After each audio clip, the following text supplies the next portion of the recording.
Courtney Cox here with Doug Kyde at Gillette Stadium as the Pats fall in preseason game 4 to the Giants, 40-38. And we've got to talk about punt returns. I felt like we just left the locker room and everybody was asking about it, and that is because, of course, Cyrus Jones went down with what looked like a knee injury.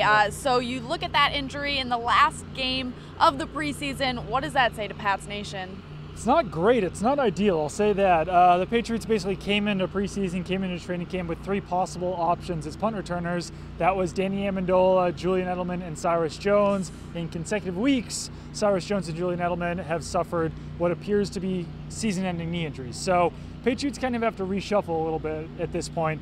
It's not ideal to go into the season with Danny Amendola as your punt returner because he's going to have a more meaningful role on offense this year because Edelman went down. And I don't think you really want to risk him on punt returns. He's gotten hurt the last 2 seasons on punt returns. So they have to have a plan B at that position, that role. There's not really a current obvious one on the roster. DJ Foster potentially could do it, but he's never returned a punt in a meaningful game. He's returned them in preseason games. They've got Will Likely, but he's barely even played this preseason, so they might have to actually look off the roster either as a waiver claim or in a trade to acquire a player who can actually return punts for them on a week-to-week basis. Well, you talk about DJ Foster. We were hearing him talk in the locker room, and he was asked, when you were at Arizona State, did you ever return punts? And he said, kind of. You could tell that he was thinking, I need to answer this the right way, the correct way.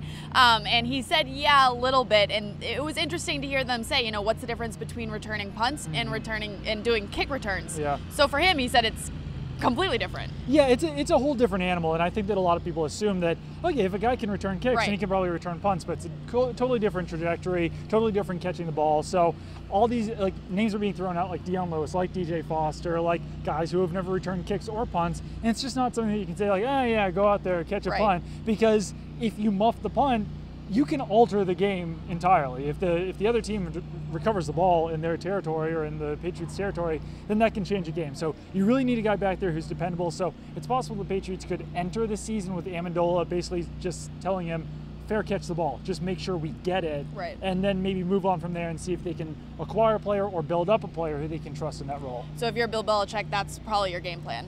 I guess, yeah, unless there's someone clear and obvious on a waiver claim or that you can get for a very low draft pick, yeah, I'd say go into the season with Amendola. All right, and we should know about Cyrus Jones tomorrow, you said? Yeah, MRI reportedly is tomorrow, so we will find out soon. All right, and we will be sure to keep you posted on NESN.com with all the Cyrus Jones and Patriots news as it happens. You can follow along on Twitter with Doug at Doug Kyde or myself at Cox Courtney, but keep it locked in right here, NESN.com. We're headed into the regular season.